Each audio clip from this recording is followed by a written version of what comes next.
Picture a sprawling driveway lined with century-old oak trees, their branches forming a grand shadowy canopy.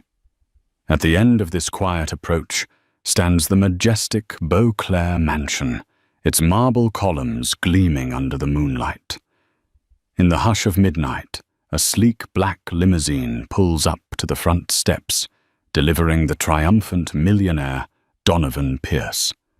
He's not alone. Clinging to his arm is Serena Quinn, a dazzling model with secrets of her own. Donovan steps out, brimming with confidence, prepared to flaunt his latest conquest. Little does he know, behind those massive double doors, his pregnant wife already waits, with a pair of earth-shattering surprises. Donovan Pierce was born in Santa Barbara, California, in the early 1980s. He was the youngest son of a middle-class family whose only luxury was a subscription to National Geographic. His parents, Randall and Josephine Pierce, both taught at the local community college. Though they were hardly wealthy, they instilled in Donovan the idea that knowledge could open doors that money alone could never pry open. Donovan, a sharp-eyed, wiry kid with a stubborn streak, found solace in reading about faraway lands.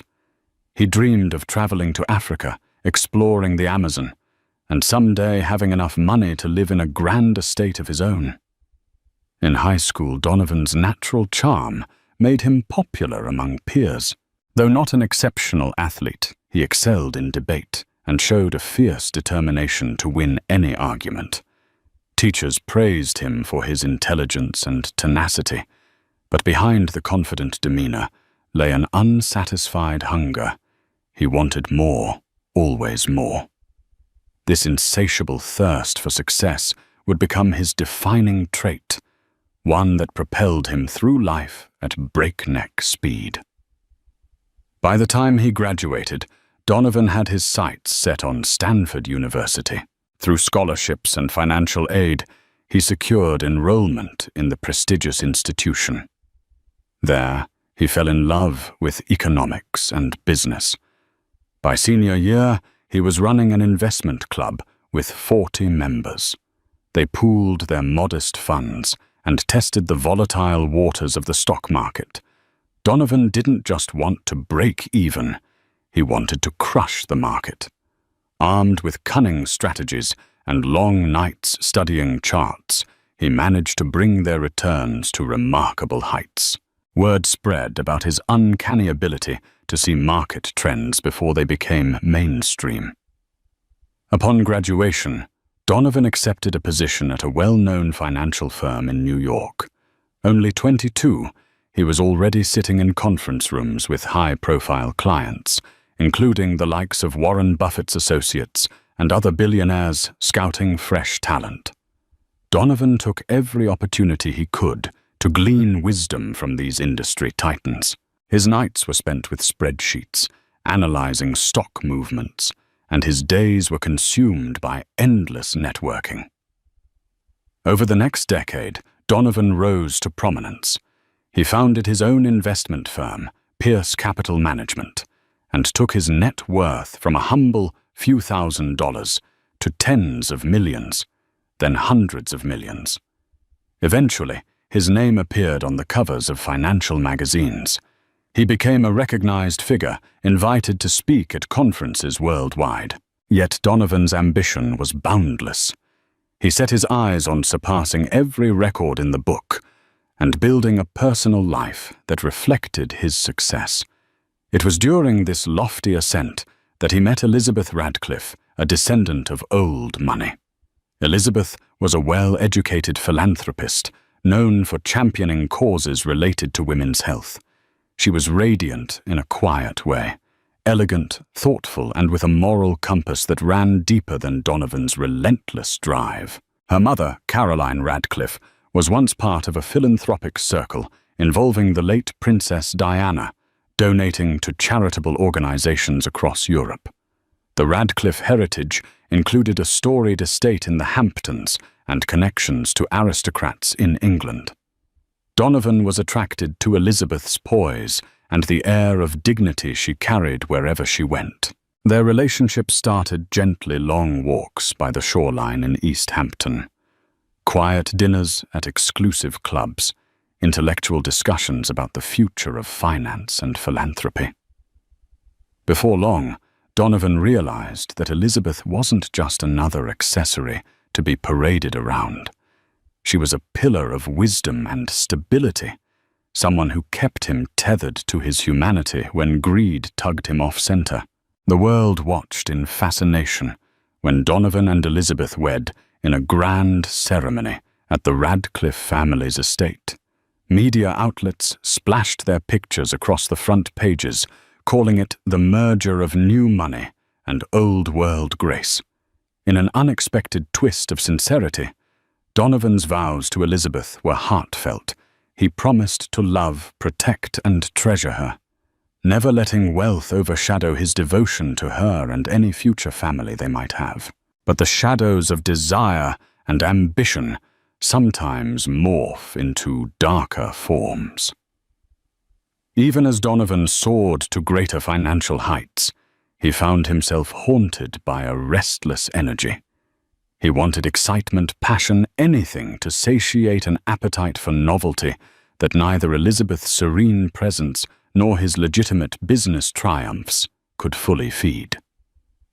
And so the seeds of betrayal were sown. Elizabeth's life had revolved around philanthropic ventures long before she met Donovan.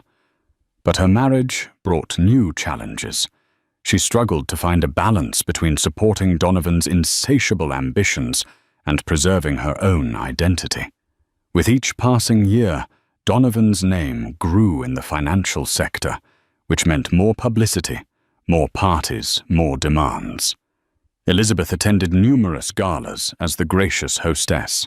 She wore dazzling gowns, smiled for photos, and patiently listened to endless conversations about stocks and corporate expansions. In private, Elizabeth was not as meek as the media painted her to be. She had her convictions. She often confronted Donovan about certain investments that seemed questionable, environmentally damaging ventures, profits extracted from borderline unethical deals. Donovan would smile and reassure her that everything was within legal bounds. "This is how we fund your charities," he teased. "We do well, and then we do good." Most of the time, Elizabeth would sigh, letting the conversation fade.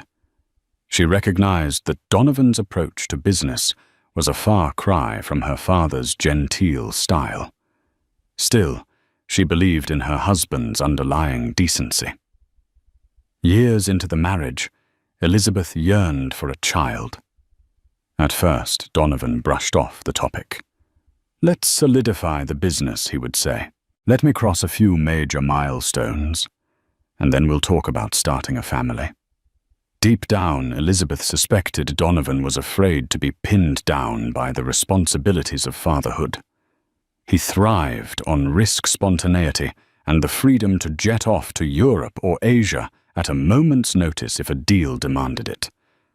However, the unstoppable march of time and a near-death experience, Elizabeth's father had a sudden stroke, galvanized them. Realizing how fragile life could be, Donovan agreed they should try for a child. In the following months, Elizabeth discovered she was pregnant, and the new reality thrilled her. She glowed with expectancy, her philanthropic work pivoting to focus on maternal health and child welfare. Donovan seemed happy about the news at first, but his reaction lacked the effusive zeal Elizabeth had hoped for. She told herself it was simply Donovan's nature to remain collected, even about momentous life changes.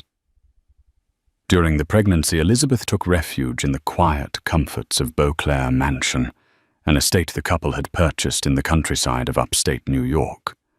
Surrounded by lush forests and rolling hills, it provided the perfect retreat from the swirling chaos of Manhattan life. There, away from public scrutiny, Elizabeth could focus on preparing for motherhood. Donovan often visited on weekends, always claiming he was too busy with urgent business deals during the week. As months rolled on, Elizabeth began to suspect that Donovan's late nights and business trips might not all be about closing deals. Even so, Elizabeth tried to cast aside her doubts. She had twins on the way, 2 lives growing within her 2 blessings that she believed would knit her and Donovan closer together. She wrote in her diary each day, documenting every emotional shift, every flutter in her belly, and every dream she had of a future filled with children's laughter, echoing through the mansion's halls. In these private moments, Elizabeth recounted her grandmother's stories of how love in a marriage was tested in unthinkable ways, but devotion and faith often carried couples through the darkest storms. She had no idea that her test would come so soon, or in such a heart-wrenching manner. Serena Quinn was the kind of woman people instinctively watched as soon as she walked into a room. With almond-shaped hazel eyes and wavy auburn hair cascading to her waist, she emanated a fiery energy that demanded attention. She had been raised in a modest household in San Diego, her father a retired Marine, her mother a struggling painter. Despite their limited means, Serena's parents poured their hearts into supporting her talents, whether it was ballet painting or modeling. By 18, Serena signed with an upscale modeling agency and discovered a taste for the finer things in life. The swirling lights of fashion, shows designer gowns, and the glittering stares of cameras dazzled her. She lived for backstage parties and exclusive VIP events where she rubbed shoulders with celebrities and moguls. Over time, she learned how to charm men of power. That charm wasn't always innocent. For Serena, it became a method of survival and advancement in a cutthroat world. If she played her cards right, she could secure financial stability that might otherwise elude her. Her path crossed with Donovan Pierce on a private yacht off the coast of Monaco. Donovan was there for a high-profile tech conference, and Serena had been hired to model for a European luxury brand.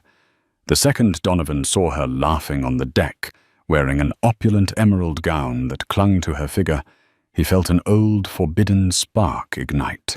He introduced himself with characteristic smoothness, Donovan Pierce, of Pierce Capital Management. Might I ask whose stunning presence I'm fortunate enough to share this deck with? Serena knew the name anyone in high society did. She smiled coyly. Serena Quinn. A pleasure to meet you, Mr. Pierce. Over champagne flutes, they exchanged banter about the future of cryptocurrencies and the enthralling but superficial nature of fashion. She was witty.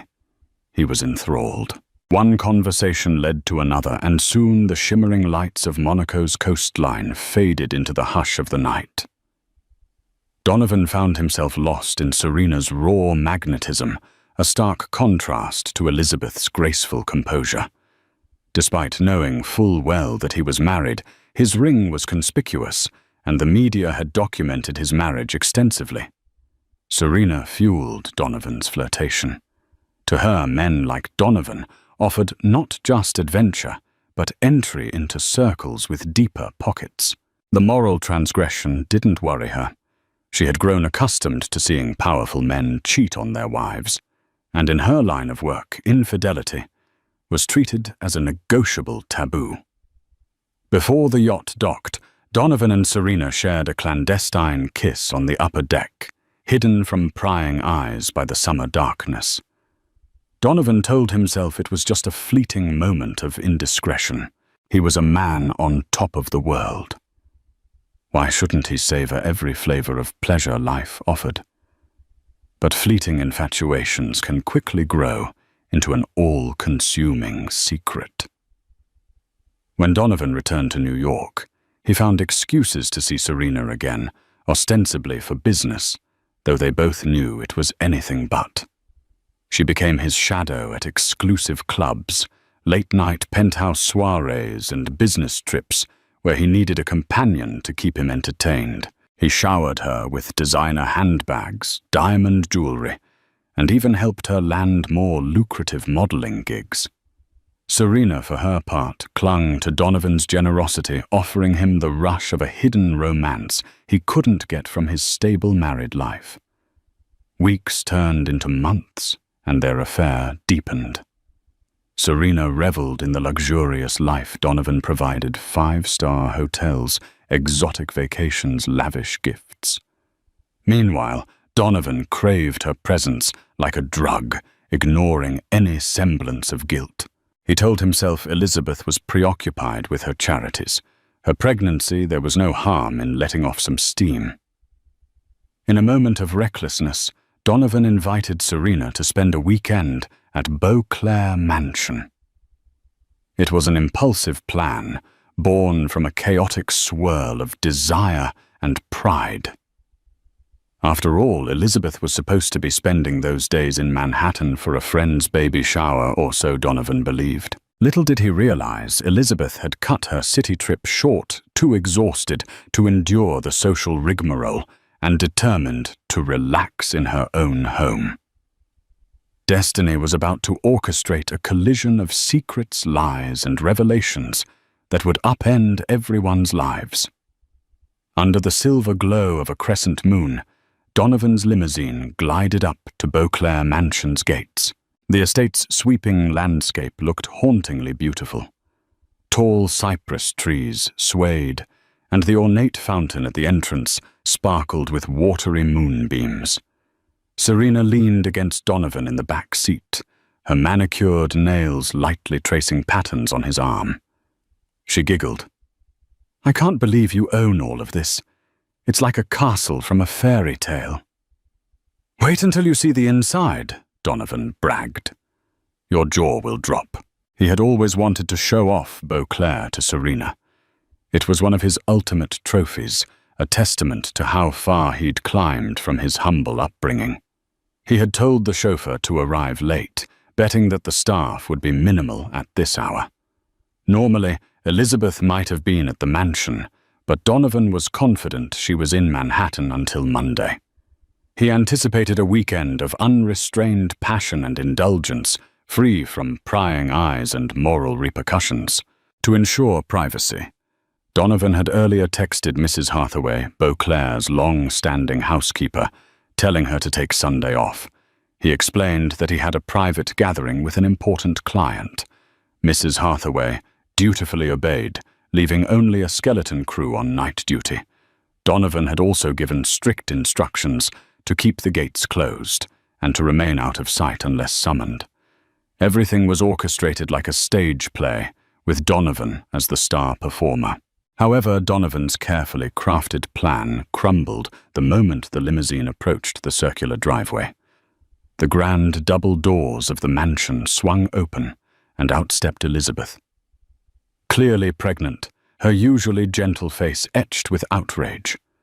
Her hand rested protectively on her belly, the fabric of her pale blue maternity dress fluttering in the night breeze. The overhead carriage lights illuminated her figure, making her look both ethereal and formidable. Donovan felt his breath catch in his throat. Confusion and dread erupted within him. For a moment, Serena was just as stupefied, her eyes darting between Donovan and the furious woman on the threshold. "Who is that?" she whispered sharply, though deep down she suspected the answer. No one spoke as the driver opened the door. Donovan stepped out first, feeling as though he were walking into a vortex of shame and disbelief. Elizabeth's voice finally cut through the silence. "So it's true," she hissed. "All the late nights, the secret phone calls, I tried to tell myself I was just being paranoid." Donovan opened his mouth but couldn't form words. Elizabeth's expression twisted a lethal mix of heartbreak and anger. Her gaze flicked to Serena, who also emerged from the limousine, her face partially hidden by large designer sunglasses she'd neglected to remove. For a second, Serena contemplated slinking back inside the car, but she was too frozen to move. Beneath the mansion's elegant facade, the entire world was about to unravel. Inside Beauclair's sweeping foyer, marbled floors gleamed under a chandelier of crystal teardrops. Donovan stood rooted near the grand staircase, Serena a few feet behind him, feeling acutely like an intruder. Elizabeth, with tears in her eyes, demanded answers. Her voice echoed off the polished surfaces, driving home the magnitude of this confrontation. "How long has this been going on?" she shouted, eyes locked on Donovan. "How many times have you lied to me?" Serena's gaze darted nervously. She cleared her throat and decided on an apology, but it sounded hollow even to her own ears. "I'm so sorry." I didn't realize Elizabeth cut her off. Didn't realize what exactly? That he has a wife? That I'm carrying his children? Her voice trembled with bitterness, and her hands pressed against her swollen belly. Donovan finally snapped out of his stupor. "Elizabeth!" He began stepping closer. "I didn't mean for any of this." She pulled away, tears shimmering on the brink. "Don't come near me." At that moment, thunder rumbled in the distance. It felt as though nature itself lamented the betrayal unfolding within Beauclair's walls. Donovan's mind churned, searching for a plausible explanation, an apology, a gesture that might quell the fury and heartbreak swirling through the foyer. Yet nothing he could say would excuse what he'd done. Behind him, Serena said softly, "I'll just get my things and go." She aimed for an exit strategy, hoping to salvage any shred of dignity. But Elizabeth wasn't done. "So you leave now, and what then? Another rendezvous in some penthouse next week? Another weekend in a mansion you both think you own?" She shot Donovan a look of pure venom. "You want to embarrass me in front of the entire world, Donovan. Because the paparazzi will eat this alive. There's no hiding from it." A hush enveloped them, broken only by the faint pitter-patter of rain starting outside. Serena gripped her handbag, panic in her eyes. Donovan realized in that instant the severity of his situation. A pregnant wife, a mistress, and a public image that could collapse under the weight of scandal. Before anyone could speak again, Elizabeth crumpled to her knees, a sharp cry escaping her lips. Donovan rushed to her side, alarmed. "Elizabeth!" he exclaimed. "What's wrong?" Her face contorted in pain, her arms instinctively encircling her belly. I think something's wrong with the babies." The sight of Elizabeth in apparent distress jolted Donovan's paternal instincts. He forgot about Serena, about the affair, about everything else. He scooped Elizabeth into his arms. "We need to get you to the hospital," he said, voice trembling. At his instruction, the still-present chauffeur quickly rearranged plans to drive to the nearest emergency room. By now, Serena was shaking, unsure if she should stay or slip out unnoticed. Ultimately, she followed them to the limousine perched uncomfortably in the back seat, while Donovan cradled Elizabeth. The ride felt like an eternity each second, thick with tension and fear. Never had Donovan felt so powerless. This was not a financial crisis he could fix with a quick injection of capital or a brilliant stock trade. He was on the brink of losing everything he claimed mattered to him, and possibly even losing the unborn children he had so carelessly taken for granted. They arrived at St. Bernardine's Medical Center in the dead of night, the doors of the emergency ward sliding open under harsh fluorescent lights. Nurses rushed Elizabeth into an examination room, Donovan trailing closely behind. He hovered by her side, watching with dread as monitors beeped and doctors administered IV lines. Serena lingered in the waiting area, hands clasped tightly, face pale. She felt starkly out of place.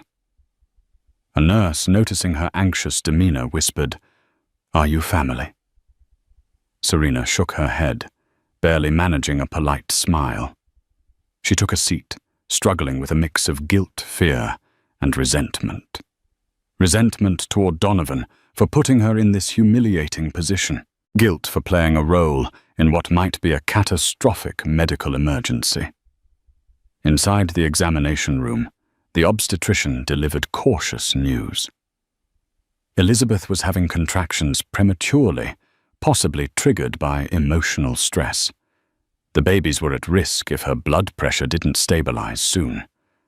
Donovan felt a crushing weight. This was the real consequence of his duplicity.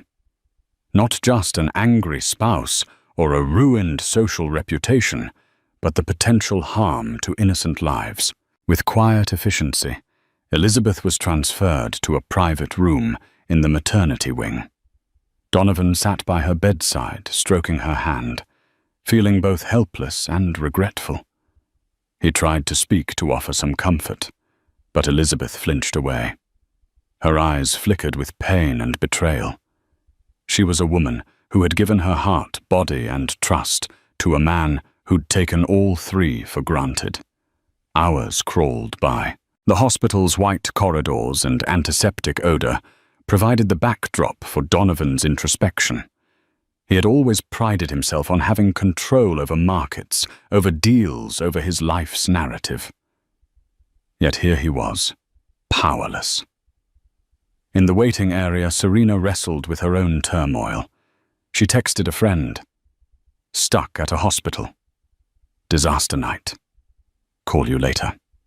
She couldn't bring herself to leave. A part of her needed closure, needed Donovan to acknowledge her.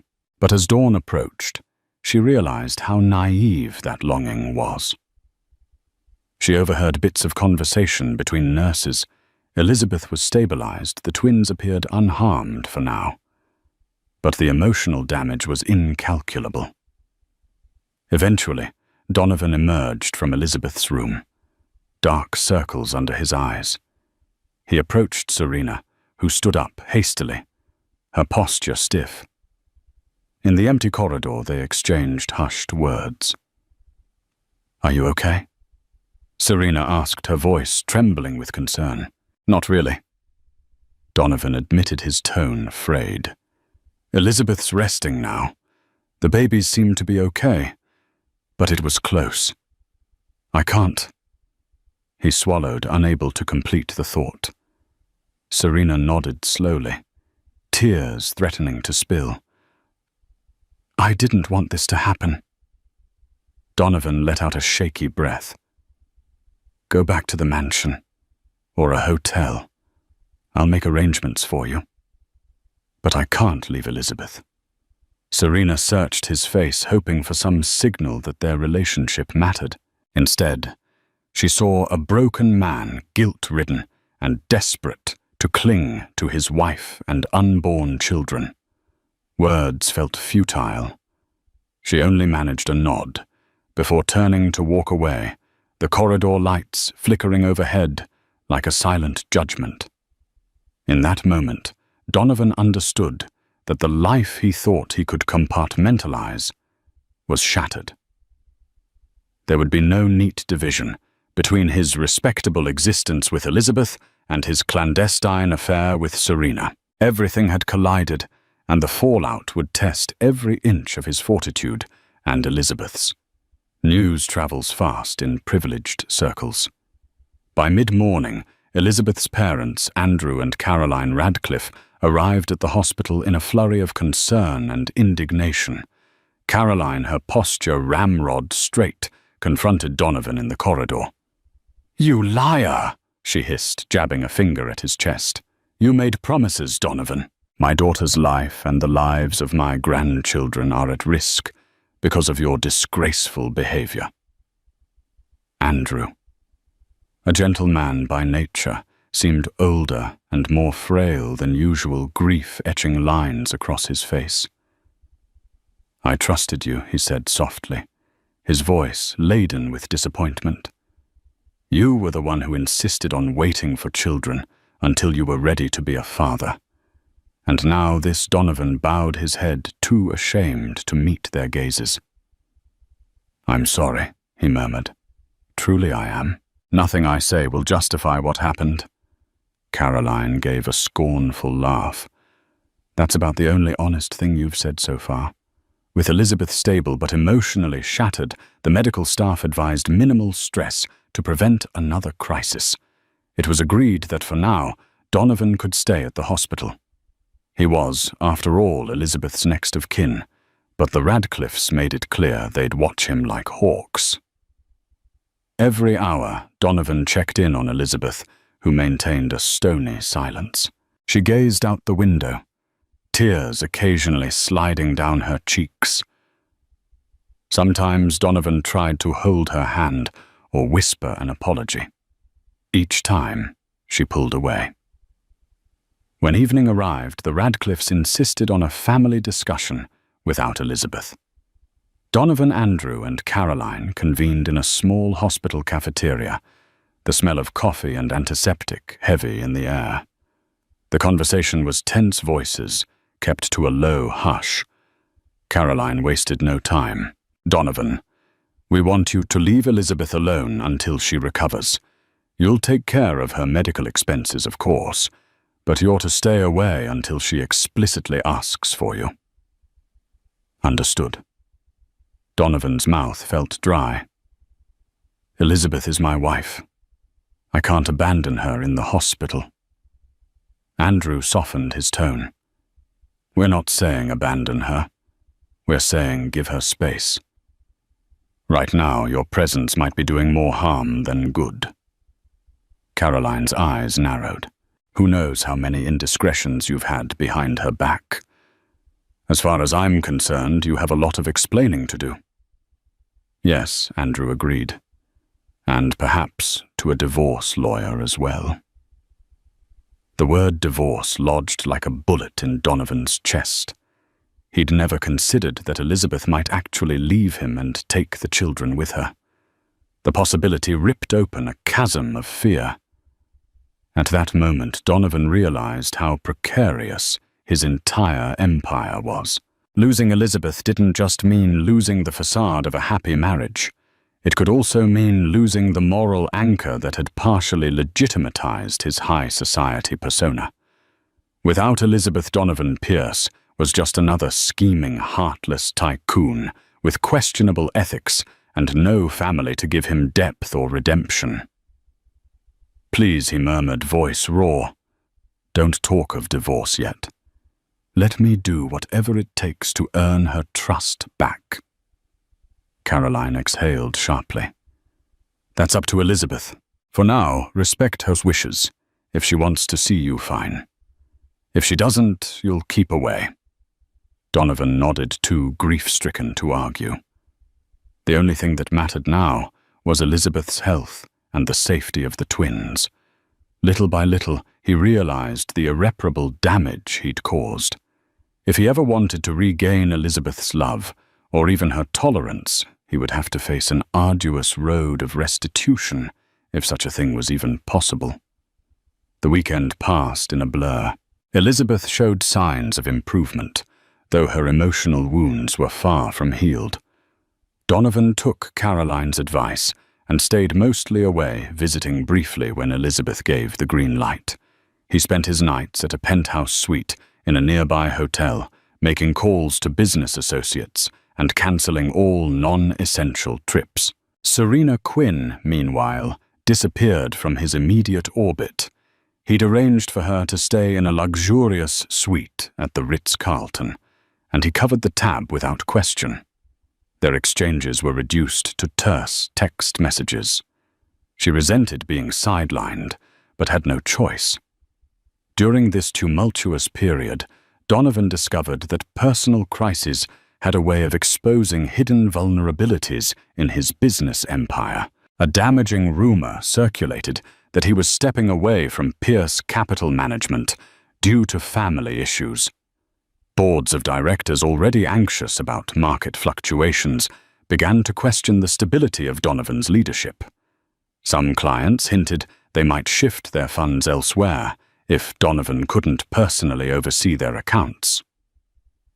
In the midst of these professional woes, Donovan received an unexpected visitor, Rita Halberd, a young journalist from a prominent financial magazine.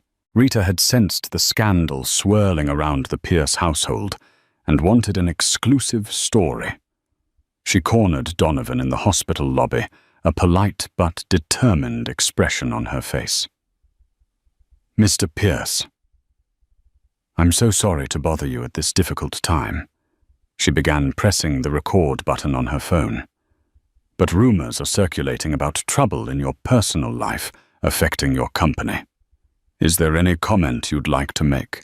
Donovan forced a composed smile. "I don't discuss personal matters with the press, Miss Halberd. My family is my priority right now. Pierce Capital Management remains fully operational." Rita persisted. "Any truth to the allegations about an affair causing your wife's hospitalization?" His jaw clenched. No comment. When a security guard intervened, escorting Rita away, Donovan felt a jolt of dread. Despite his best attempts to keep the scandal under wraps, the story was leaking. He later discovered that paparazzi photos of him and Serena in Monte Carlo had been making rounds online, fueling speculation. The worst part was that Elizabeth's heartbreak was now tabloid fodder. Back at Beauclair Mansion, Elizabeth returned to recuperate under medical supervision. Her parents insisted on staying with her, but she also had some quiet moments to reflect. Late one afternoon, Elizabeth found her way to a seldom-used drawing room lined with dusty oil paintings of the estate's previous owners. There she sank into a velvet armchair, a cup of chamomile tea in hand. Her mind replayed the last few days, the confrontation, the hospital, scare, the taste of betrayal. She recalled times when Donovan had been tender and loving, such as the night he proposed. He had taken her to a small island off the coast of Croatia, where they strolled along a moonlit beach. He promised her a life of wonder and fulfillment. Now those sweet memories clashed with the stinging reality of his infidelity. She wondered if she had been naive, ignoring subtle warning signs all along. The late-night calls, the new cologne that smelled nothing like Donovan's usual preference, the random missing hours he could never fully explain. Perhaps she should have confronted him sooner. Perhaps she should have demanded he slow down, focus on their marriage before it was too late. But regrets, she realized, could never undo the present. In a small burst of determination, Elizabeth pressed a hand against her belly. The twins moved gently, as if sensing her emotions. She whispered, "We'll be okay. With or without him, we'll make it." For all her heartbreak, Elizabeth realized she wasn't powerless. She had the children to think about, and her own dignity. If Donovan thought he could just walk in and out of their lives at will, he was mistaken. Serena Quinn, temporarily sequestered in the Ritz-Carlton, found that the novelty of plush robes and room service quickly waned when tethered to a scandal. She felt like a caged bird, feeding on scraps of reassurance from Donovan's sporadic texts. "We'll talk soon," he would say, or "Need time to handle family matters." Weeks ago, Serena would have found these messages acceptable, even promising. Now they felt dismissive. She resented being treated as an inconvenient afterthought. One evening, in a fit of frustration, she sought out an old friend in the city, a PR specialist named Miranda Vale. Over cocktails, Serena vented about her predicament, the broken promises, the mansion fiasco, and her uncertain future. Miranda listened with rapt attention, occasionally nodding or taking a sip of her martini. "You're so worried about Donovan's image," Miranda observed. "But what about yours? You stand to lose modeling contracts if this scandal blows up. Or you might actually use it to your advantage if you play your cards right." Serena bristled. She wasn't looking to become some gossip sensation. Yet the suggestion swirled in her mind. How could she salvage her own life? Maybe even elevate her status from this mess. A few days later, Miranda set up a clandestine meeting with a tabloid journalist, Kevin Brown, who was offering top dollar for an exclusive interview from the other woman. Serena vacillated.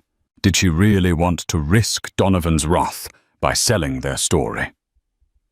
But the more Donovan ignored her calls, and the more anxious she felt about her livelihood, the more tempting the offer became.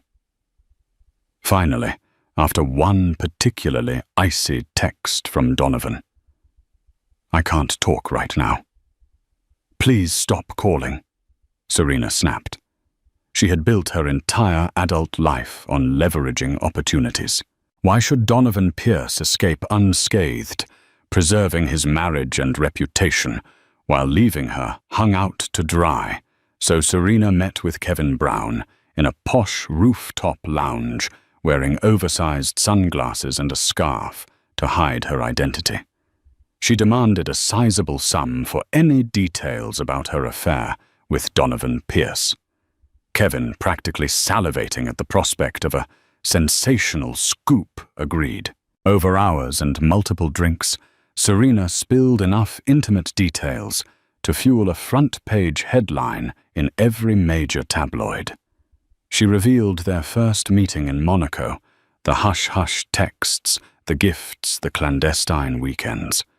The only thing she kept vague was the fiasco at Beauclair Mansion. Some details, she reasoned, might prove too dangerous or humiliating if fully exposed. By the time she left, the weight on Serena's shoulders felt partially lifted. She knew the story would break soon, that Donovan would likely feel betrayed and furious. But she also knew she needed to watch out for her own interests. If Donovan wasn't going to make good on his unspoken promises, if he was going to return to Elizabeth and freeze Serena out, then maybe Serena could seize control of the narrative. In a world where wealth and reputation meant everything public sympathy could be leveraged, perhaps in the end, she'd emerge from the scandal not as a regretful mistress, but as a cunning survivor. A week later, the tabloids erupted with headlines. Exclusive model Serena Quinn speaks out on Donovan Pierce affair. The public devoured every detail like vultures on fresh carrion.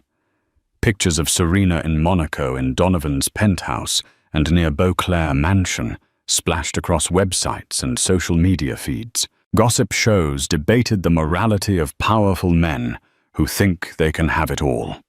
Stock pundits speculated whether Pierce Capital Management would suffer a mass exodus of clients. Donovan woke up to a flurry of panicked calls from business partners, lawyers, and friends. Fury coursed through him at Serena's betrayal. He drafted multiple messages to her, each more accusatory than the last. But he never pressed send. He understood that escalation could lead to more damaging revelations. Instead, he pivoted into damage control, a meeting with his legal team to discuss defamation suits, a press statement asserting that personal matters do not affect the integrity of Pierce Capital's mission, and frantic phone calls to major stakeholders, reassuring them he was still firmly at the helm. Elizabeth, meanwhile, read the tabloids with disgust and heartbreak. She had heard enough from Donovan's admissions and the partial truths gleaned from staff at Beauclair. But seeing Serena's smug face on the covers made it all more real. Her parents tried to shield her from the media storm, but the magnitude was impossible to ignore. At one point, Elizabeth snapped at Caroline. "No more. I don't want to hear or see anything about that woman. It's my life, my marriage. I'll decide how to handle it." Yet a part of Elizabeth felt a strange, unexpected relief. The entire truth was now out there, no more secrets lurking. Donovan's humiliating betrayal was an open wound. Sometimes honesty, even when dragged unwillingly into the public eye, can mark the beginning of genuine healing or a definitive end. A few days into the media circus, Donovan managed to speak privately with Elizabeth at Beauclair. She was seated in the sunroom, a blanket over her lap, the warm glow of afternoon light shining through large glass windows. Her pregnancy was still precarious, but stable. A nurse milled about, ensuring Elizabeth's comfort. Donovan took a seat across from her, hands clasped. He looked thinner than usual, his eyes hollow with regret. "Elizabeth," he began, voice quivering. "I know I can never fully undo what I've done. But I want you to know I'm willing to do anything to make this right." She regarded him with a calmness that unnerved him. "You can't unbreak a heart, Donovan," she replied. "You can only see what grows from the pieces left behind."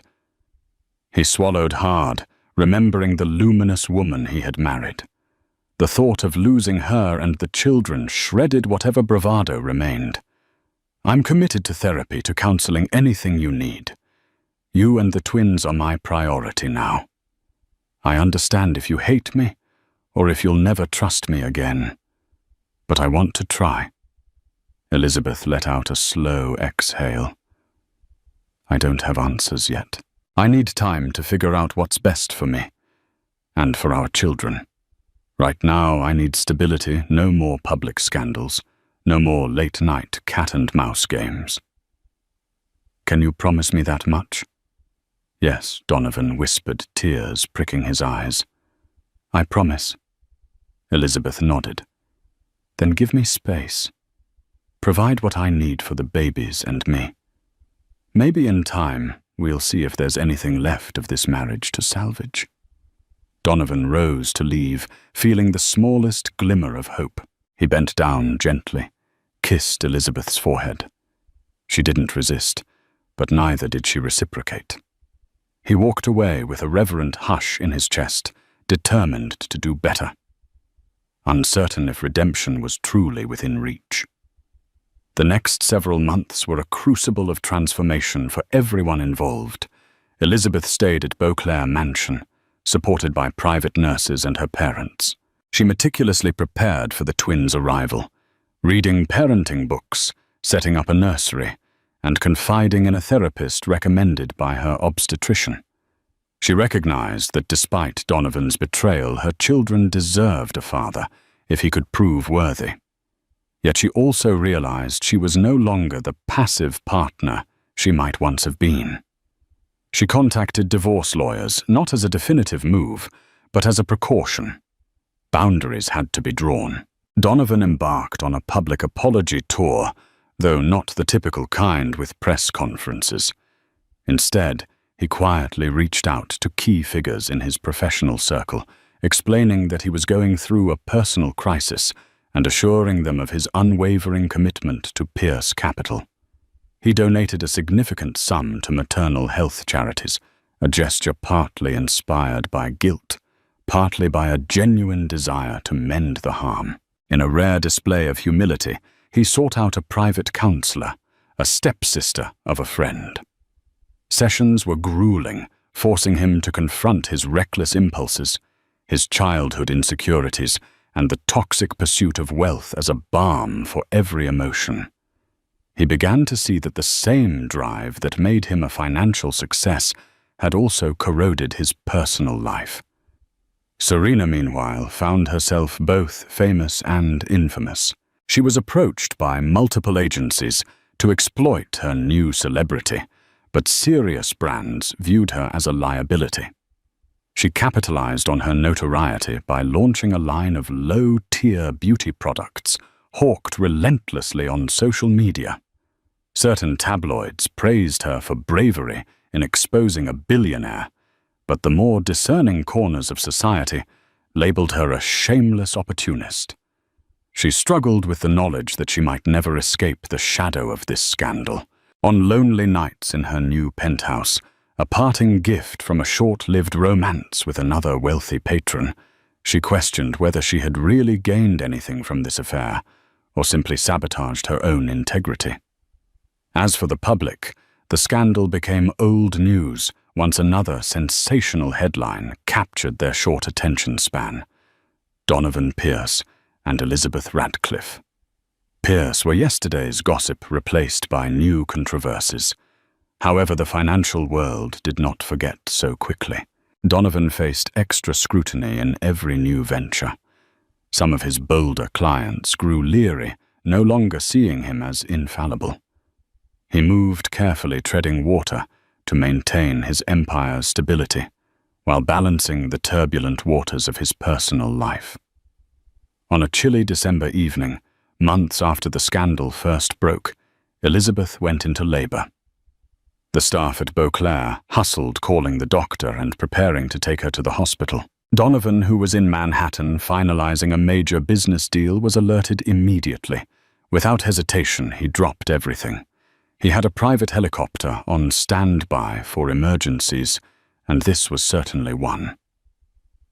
Within an hour, Donovan arrived at the hospital breathless and terrified. He found Elizabeth already in the delivery room, her face contorted with pain, her parents at her side. She spotted Donovan, and a fleeting look of relief crossed her features before another contraction seized her. All through the grueling hours, Donovan held Elizabeth's hand. Each time she cried out, he whispered words of encouragement, telling her how strong she was, how close they were to finally holding their children. If she bore any lingering resentment, it was eclipsed by the primal, overwhelming task of giving birth. At precisely 2:14 a.m., the first baby emerged a boy with tiny flailing limbs and a robust cry. The doctor smiled. "He's healthy," she announced, placing the newborn on Elizabeth's chest. A minute later, his twin sister followed, smaller but equally vocal about her entrance into the world. Donovan was unable to contain his tears as he beheld his children for the first time. He kissed Elizabeth's forehead, flooding with gratitude, regret, and awe all at once.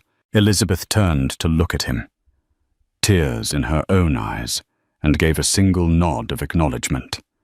It was too soon to say if forgiveness was in the cards, but at that moment they were bound by the pure miracle of these new lives. In the weeks following the twins' birth, a cautious détente settled over Beauclair Mansion. Elizabeth allowed Donovan to stay in a guest suite. He took paternal leave from Pierce Capital, focusing on midnight feedings, diaper changes, and singing lullabies. The cracks in their relationship remained, but caring for their infants forged a tenuous bridge. The twins, named Alexander and Amelia, became the center of everyone's world. Donovan discovered that holding these fragile beings in his arms gave him a sense of purpose far beyond financial gain. Some nights he'd find Elizabeth gazing at him, a flicker of surprise in her eyes at how dedicated a father he'd become. Other nights, tensions rose particularly when the memory of his betrayal loomed. But the babies acted as a balm, reminding both parents that they had two tiny reasons to try.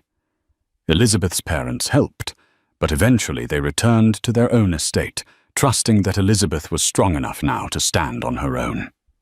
A wave of quiet negotiations began between Elizabeth's legal team and Donovan's lawyers' discussions about trusts for the children, potential separation agreements, property, settlements. Yet Elizabeth remained non-committal about a final decision. She sought more clarity on Donovan's sincerity before making her choice. At times, Donovan found himself on the edge of losing patience. He wanted redemption, wanted Elizabeth to declare that they could fully reconcile. But each time he felt that eagerness, he reminded himself that trust once shattered cannot be hastily mended. He forced himself to give Elizabeth space to keep proving day by day that he could be the man she and their children deserved. And so life took on a quiet rhythm. Nighttime feedings under the mansion's vaulted ceilings, squeals of newborn laughter in the morning, and guarded conversations in the afternoon. Donovan learned that fatherhood wasn't just a new label, it was an all-consuming transformative role. And Elizabeth, for all her heartbreak, found moments of solace watching Donovan cradle their infants, singing lullabies in a soft, unsteady voice she'd never heard from him before. Winter gradually yielded to spring, bringing fresh growth to Beauclair's gardens. Sunlight filtered through newly budded branches, and the estate's fountain sparkled under warmer skies. The twins reached 3 months old, their personalities beginning to blossom. Alexander was feisty, always squirming, while Amelia was calmer, observing the world with large, curious eyes. One afternoon, after putting the twins down for a nap, Donovan and Elizabeth found themselves alone in the mansion's reading room. The subdued light cast gentle shadows on the library shelves. It was the first time in weeks they'd had a private moment uninterrupted by crying babies or house staff. Elizabeth studied Donovan for a long moment. "I've seen a change in you," she said quietly. He felt his chest tighten. "I've never been more serious about anything. These months with the twins with you, they've shown me what really matters." Elizabeth pressed her lips together, tears threatening to surface. "I don't trust you fully yet," she admitted, voice trembling. "But I see you trying, and I care that our children have a real family." Donovan reached for her hand. She allowed him to take it this time, though her grip was tentative. "I love you," he said with fervor. "I always have in my own flawed way." She closed her eyes, letting tears slip through. In that vulnerable moment, Elizabeth acknowledged that despite the immense pain Donovan had caused, she still loved him too. Love wasn't a neat equation. It was messy, painful, beautiful, and worth fighting for sometimes. No magical instant of absolute forgiveness followed. Instead, they shared a deep, trembling embrace. Perhaps it was the start of building anew, or maybe a final farewell. But for that moment, it was enough to close the distance that had been tearing them apart. Over time, marriage counseling sessions were arranged. Trust exercises, honest conversations, and raw confessions filled many evenings. Donovan penned a heartfelt letter to Elizabeth, acknowledging every lie and vow he had broken. Elizabeth read it through tears, then wrote a response describing her own fears and disappointments. Though the future remained uncertain, both were willing to try. For the sake of the twins, for the sake of their own hearts, they forged ahead, cautious, hopeful, and forever changed. Months passed gradually, healing old wounds, though scars lingered. Donovan and Elizabeth decided to continue living at Beauclair, turning it into a sanctuary rather than a battlefield. The staff treated Donovan with polite reserve, aware of the rift in the household, but also noticing the genuine effort he invested in fatherhood. Serena Quinn drifted to the periphery of their lives. She launched a small cosmetics brand online, capitalizing on her short-lived tabloid fame, but her presence receded from major headlines. Donovan never reached out to her, and she, sensing no benefit to further contact, eventually moved on to new opportunities. Rumors linked her to an international art dealer, but the story never garnered much attention. In time, the media found fresh scandals to chase. Donovan's public persona stabilized as he demonstrated consistent leadership in his company, all the while making philanthropic gestures, no doubt influenced by Elizabeth's passions. Some cynics claimed he was simply buying redemption, but those closer to him sensed that fatherhood and near loss had sparked a more meaningful shift. Elizabeth remained cautious. Though she allowed Donovan back into her bed, she set firm boundaries about honesty and transparency. She demanded and received proof of Donovan's finances, phone records, and schedules. Some nights guilt gnawed at Donovan. He realized how easily he used to lie and manipulate. Now each day of truth felt like a small victory. In the hush of dawn, Donovan often rose to check on Alexander and Amelia. He found solace in their innocent breathing, their tiny bodies nestled securely in cribs. As he watched them, he whispered apologies for his past and promises for their future. Each promise was a vow to be better, a father they could respect, a husband Elizabeth could count on. Exactly 1 year after Donovan's fateful return to Beauclair, with Serena in tow, Elizabeth woke before sunrise. She gazed at Donovan sleeping beside her, his hair disheveled, his face peaceful in slumber. She slipped out of bed and tiptoed to the twins' nursery. Sunlight broke over the horizon, illuminating Alexander's curious expression and Amelia's gentle coos. Elizabeth scooped them into her arms, one on each hip, and felt a rush of gratitude so strong it nearly overwhelmed her. Shortly after, Donovan entered, rubbing sleep from his eyes. "Morning," he said softly, placing a tender kiss on each baby's forehead. Then he looked at Elizabeth, searching her face for signs of acceptance. She offered a small smile. The tension that once gripped their every interaction had eased, replaced by a quiet understanding. They carried the twins downstairs to the breakfast table, where the staff prepared a light meal. Over coffee and pureed fruit for the babies, Elizabeth cleared her throat. "I have an announcement," she said, drawing Donovan's full attention. "I'm ready to give us a real chance. No more guest suite, no more half measures. But Donovan, if you ever betray me again, that's it. We're done."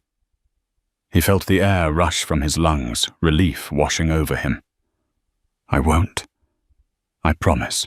He reached across the table and gently squeezed her hand. Their eyes locked in a moment of unspoken agreement. Months of therapy, raw conversations, and unwavering devotion to their children had led them here, still bruised but willing to live as a unified family. The rebuilding process had been painstaking each day, a test of Donovan's sincerity and Elizabeth's capacity for forgiveness.